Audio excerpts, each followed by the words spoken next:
నమస్తే. Welcome to our channel. ప్రస్తుతం మనతో సీనియర్ జర్నలిస్ట్ దాము బాలాజీ గారు ఉన్నారు. వారితో మాట్లాడదాం. సార్ నమస్తే సార్. నమస్తే. సార్ విజయసాయిరెడ్డి రాజీనామా వెనకాల జగన్ హస్తం ఉందని, జగన్ స్కెచ్ వేస్తేనే విజయసాయిరెడ్డి రాజీనామా చేశాడు అనే వార్తలు వినిపిస్తున్నాయి సార్. అయితే అసలు జగన్కి ఏంటి సార్ విజయసాయిరెడ్డిని రాజీనామా చేయించడం వల్ల జగన్కున్న లాభం ఏంటి? నిన్న మొన్న అంతా కూడా విజయసాయిరెడ్డి రాజీనామా చర్చ మాత్రమే ఆంధ్రప్రదేశ్ అండ్ తెలంగాణలో జరిగింది. అవును సార్. సో ఎందుకంటే ఎవరు ఊహించలేదు, ఏ రకమైన లీకింగ్ అనేది రాలేదు. ముందుగా మామూలుగా అయితే తెలుగుదేశం మీడియా చాలా యాక్టివ్గా ఉంటుంది ఇట్లాంటి విషయాల్లో. వాళ్ళు పసిగడతారు, ముందుగానే లీక్ చేస్తారు. కానీ అసలు విజయసాయిరెడ్డి రాజీనామా చేస్తాడని కానీ లేకపోతే వైసీపీని వదిలిపెడతాడని కానీ ఎవరు కూడా ఊహించలేదు, చెప్పలేదు కూడా. అంటే చాలా సైలెంట్గా జరిగిపోయింది. మామూలుగా విజయసాయిరెడ్డి లాంటి ఒక ఇంపార్టెంట్, ఆయన ఒక రకంగా ఎడం భుజం అని చెప్పొచ్చు జగన్కి. ఎందుకంటే కుడి భుజం సజ్జల రామకృష్ణారావు అయితే ఎడం భుజం ఈయన. ఒకప్పుడు ఈయనే నెంబర్ 2గా కూడా ఉన్న సందర్భాలు ఉన్నాయి. ఎందుకంటే జగన్ ఫ్యామిలీ వైఎస్ రాజారెడ్డి దగ్గర నుంచి దాదాపు 40 ఏళ్ల పాటు జగన్ వైఎస్ ఫ్యామిలీతో విజయసాయిరెడ్డి అసోసియేట్ అయి ఉన్నాడు. బేసిక్గా ఆయన చార్టర్డ్ అకౌంటెంట్. వాళ్ళ కంపెనీస్ అందరికి అన్నిటికి కూడా ఆయనే చార్టర్డ్ అకౌంటెంట్. భారతీయ కానీ అటు అంటే రాజారెడ్డి దగ్గర నుంచి వైఎస్ రాజశేఖర రెడ్డి, జగన్ అందరికి కూడా ఆయనే అనమాట. అట్లాగే ఆయన నమ్మకంగా ఉంటున్నాడు కాబట్టి ఇలాంటి ఒక నమ్మకస్తుడు మనకి ఉంటే బాగుంటుందని జగన్ ఏం చేశాడంటే ఆయన్ని రాజకీయాలకు తీసుకొచ్చి రాజ్యసభ సభ్యుడిని చేశారు. 2 సార్లు ఆయన రాజ్యసభ సభ్యుడు. ఆయన మేజర్గా ఏముందంటే ఆయనకి ఇంగ్లీషు, హిందీ లాంగ్వేజెస్ బాగొచ్చు, కమ్యూనికేట్ బాగా చేయగలడు, హైలీ నాలెడ్జబుల్. అలాంటి వ్యక్తి ఢిల్లీలో ఉంటే, ఢిల్లీలో ఏంటంటే రీజనల్ పార్టీస్కి ఢిల్లీలో స్ట్రాంగ్ లైజనింగ్ చేసేవాళ్ళు ఉండాలి. ఇప్పుడు అక్కడ ఎందుకంటే సుప్రీంకోర్టు ఉంటుంది, సెంట్రల్ గవర్నమెంట్ ఆఫీసర్స్ అన్నీ ఉంటాయి. సో అనేక పనులు ఢిల్లీలో ఉంటాయి కాబట్టి అక్కడ మామూలుగా అఫీషియల్గా కూడా లైజనింగ్ సెంటర్స్ పెడతారు. అవి కాకుండా పార్టీలకి అధికారంలో ఉన్నా లేకపోయినా పొలిటికల్ పార్టీలకి ఢిల్లీలో గట్టిగా అక్కడ సంబంధాలని ఎస్టాబ్లిష్ చేసుకొని తగినట్టుగా మనకి అవసరాలకు తగినట్టుగా డీల్ చేసేవాళ్ళు కావాలి. అది ప్రతి పొలిటికల్ పార్టీ కూడా చేసుకుంటుంది. ఈ విషయంలో చంద్రబాబు చాలా స్ట్రాంగ్గా ఉంటాడు. చంద్రబాబు ఢిల్లీలో చాలా స్ట్రాంగ్ రిలేషన్షిప్స్ ఉంటాయి. ఆయన అదే కాకుండా అపోజిషన్ పార్టీల్లో కూడా తన మనుషుల్ని ప్లాన్ చేసే వ్యూహం చంద్రబాబుకు ఉంటుంది. ఆయనకి అన్ని వ్యవస్థల్లోనూ తన మనుషులు ఉంటారు. ఇతర రాజకీయ పార్టీల్లో కూడా చంద్రబాబుకి తన మనుషులు పెడతాడు. అంటే ఒక లాంగ్ టర్మ్ వ్యూహంలో భాగంగా రేపొద్దున ఏ పార్టీ అధికారంలో ఉన్నా తన మనుషులు అక్కడ ఉండడం వల్ల వాళ్ళు మేనేజ్ లాబింగ్ చేయగలరు.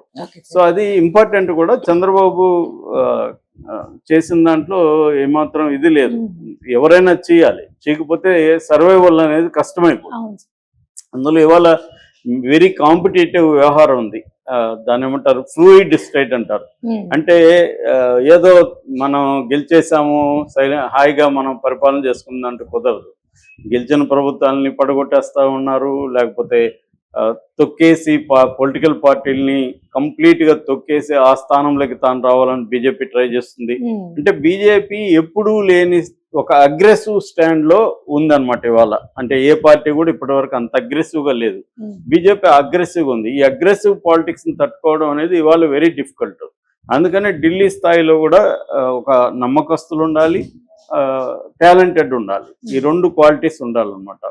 సో ఆ 2 ఈయనకు ఉన్నాయని చెప్పి జగన్ ఆయన్ని 2 సార్లు రాజ్యసభ సభ్యుడికి చేశాడు. పార్లమెంటరీ పార్టీకి ఆయన్ని అక్కడ ఇన్ఛార్జిగా పెట్టారు. ఆయన కూడా సక్రమంగా నెరవేర్చాడు. ఆ రోల్స్ అన్ని కూడా బాగా చేశాడు. నిరంతరం బీజేపీలతో టచ్లో ఉన్నాడు. అలాంటి ఒక 40 ఏళ్లుగా నమ్మకంగా ఉంటున్న వ్యక్తి ఎందుకు రాజీనామా చేశాడు సడన్ గా? ఆయన ఏం కారణాలు చెప్పట్లేదు, వ్యక్తిగత కారణాలు. సడన్ గా ఏం వ్యక్తిగత కారణాలు ఆయనకి ఏమీ లేవు. పైగా ఆయన ఏం చేయబోతే వ్యవసాయం అండి. వ్యవసాయం అనేది అది ఒక కామెడీ వ్యవహారం. అలాంటి వాళ్ళు చెప్పడం ఏం చేస్తాడు ఈ వయసులో పోయి ఆయన వ్యవసాయం. కాబట్టి ఇదంతా ఏంటంటే ఆయన బయటికి చెప్పట్లేదు. కానీ పైగా ఏమంటున్నాడు, జగన్ బాగా కోరుకుంటున్నాను, నాకు జగన్ ఫ్యామిలీనే ఇది పెట్టింది, 2 సార్లు జగన్ ఇచ్చాడు, భారతమ్మ నాకు ఎంతో చేసింది, ఇవన్నీ మాట్లాడుతున్నాడు క్లియర్గా. సో అంటే ఆయన దీని వెనక ఇప్పుడు తెలుగుదేశం వాళ్ళు హ్యాండ్ ఏం లేదు. తెలుగుదేశం వాళ్ళు పెద్ద హ్యాపీగా ఉన్నట్టు కూడా అర్థం ఎక్కడ కనిపించలేదు. ఈయన రాధాకృష్ణ కూడా విజయసాయిరెడ్డి సన్యాసం అనేది కూడా రాశాడు. కానీ అందులో కూడా ఆయన ఏదో రాసుకుంటూ వచ్చాడు పని. అసలు ఆయన తెలుగుదేశం క్యాంప్ హ్యాపీగా ఏమి లేదు దానివల్ల. అంటే అర్థమేమి, విజయసాయి రెడ్డి వెళ్ళడం వల్ల జగన్కి పెద్ద నష్టం అవుతుందని ఎవరో కూడా అనుకోవట్లేదు. ఈవెన్ విజయసాయి రెడ్డి కూడా ఏమన్నా నాలాంటి వాళ్ళు 1000 మంది పోయినా జగన్కి ఏమి నష్టం లేదన్నాడు. తర్వాత జగన్ బాగుండాలని అంటున్నాడు. అంటే ఇప్పుడు ఎందుకు పోయాడు? రెండోది ఇంకొకటి కూడా అన్నాడు, నేను హిందూ ధర్మాన్ని ఫాలో అవుతాను, వెంకటేశ్వర స్వామిని ఫాలో అవుతానని కూడా విజయసాయి రెడ్డి చెప్తున్నాడు. At the same time Chandrababu ఫ్యామిలీతో వ్యక్తిగతంగా నాకేమీ లేదు, ఫ్యామిలీ గొడవలు కానీ ఏమీ లేవు, రాజకీయంగా మాత్రమే. అట్లాగే పవన్ కళ్యాణ్ నాకు చిరకాల స్నేహితుడు, ఇవన్నీ చెప్తున్నాడు. సో ఇప్పుడు ఏంటంటే కొంత టైం గడిచినాక కొన్ని విషయాలు బయటకు వస్తున్నాయి. అదేంటంటే ఇదంతా కూడా జగన్ స్కెచ్ అని. జగన్ స్కెచ్ ఎందుకు? ఇప్పుడు విజయసాయి రెడ్డికి రాజ్యసభ 2028 వరకు ఉంది. ఆయన ఎందుకు రిజైన్ చేశాడు అంటే, ఇప్పుడు ఎప్పుడైనా కూడా ఒక స్టేట్ లో ఉండే పొలిటీషియన్ సెంట్రల్లో ఉండే బీజేపీని తట్టుకొని నిలబడాలంటే బీజేపీకి ఏదో ఒకటి ఆఫర్ చేయగలగాలి. ఇప్పుడు కేసీఆర్ ఉన్నాడు, కేసీఆర్ ఏదన్నా ఆఫర్ చేయగలిగితేనే కేసీఆర్ని ఇచ్చేయగలుగుతారు. అంటే వాళ్ళ రాజకీయ ప్రయోజనానికి వీళ్ళు హెల్ప్ చేయగలగాలి. ఆఫర్ చేయడానికి వీళ్ళ దగ్గర ఏదైనా ఉండాలి. జగన్ దగ్గర ఏముంది? ఇన్ని రోజులు ఎందుకు జగన్ని దాదాపు 12 ఏళ్ల పాటు జగన్ బెయిల్ మీద ఉండడం సాధ్యమా? వ్యవస్థలో ఎవరైనా 10-12 ఏళ్ళు బెయిల్ మీద ఉండగలరా? ఉండలేరు. మరి ఎలా ఉండగలిగాడు అంటే మోడీ అండదండలు ఉన్నాయి. జగన్ ప్రభుత్వంలో ఉన్నా లేకపోయినా మోడీ అండదండలు ఉన్నాయి. అట్లాగే ఇప్పుడు చంద్రబాబు, పవన్ కళ్యాణ్ తీవ్రంగా జగన్ పట్ల వ్యతిరేకత ఉన్నారు. మొత్తం జగన్ అరాచకాల వల్ల చంద్రబాబు పార్టీ కానీ ఇటు పవన్ కళ్యాణ్ పార్టీ కానీ చాలా ఇబ్బందులు 5 ఏళ్లలో ఎదుర్కొన్నారు. అలాంటి వాళ్ళకి ఎంత కసితో రగిలిపోతుంటారు. సో అలాంటి కసి ఉన్నా కూడా ఇప్పటి వరకు జగన్ని టచ్ చేయట్లేదు. ఎక్కడ ఏదో సోషల్ మీడియా వాళ్ళని చేస్తున్నారు, జగన్ని టచ్ చేయట్లేదు. జగన్ చుట్టూ ఉన్న కోటరీ అంటే ఇప్పటి వరకు విజయసాయి రెడ్డిని అరెస్ట్ చేయలేదు, సజ్జల రామకృష్ణారెడ్డి చేయలేదు, రోజా జోలికి వెళ్ళలేదు, కొడాలి నాని జోలికి వెళ్ళలేదు, వల్లభనేని వంశీ జోలికి వెళ్ళలేదు. ఇవన్నీ ఎందుకు చేయట్లేదు అంటే మోడీ అండదండలు ఇప్పటికి కూడా జగన్కు ఉన్నాయి. జగన్ ఈ 8 నెలల్లో జగన్ వ్యవహారం చూస్తే కూడా ఫస్ట్ లో ఏమో ఢిల్లీకి పోయి హడావిడి చేశాడు ఇండియన్ కూటమి వాళ్ళు. అప్పుడు ఏమనుకున్నారు, ఇండియన్ కూటమి వైపు వెళ్తున్నారు, కానీ వెళ్ళలే. నేను కూడా అప్పుడు కూడా నేను చెప్పిన, ఇది హడావిడి ఎందుకు చేస్తా అంటే టు ప్రెజరైజ్ బీజేపీ.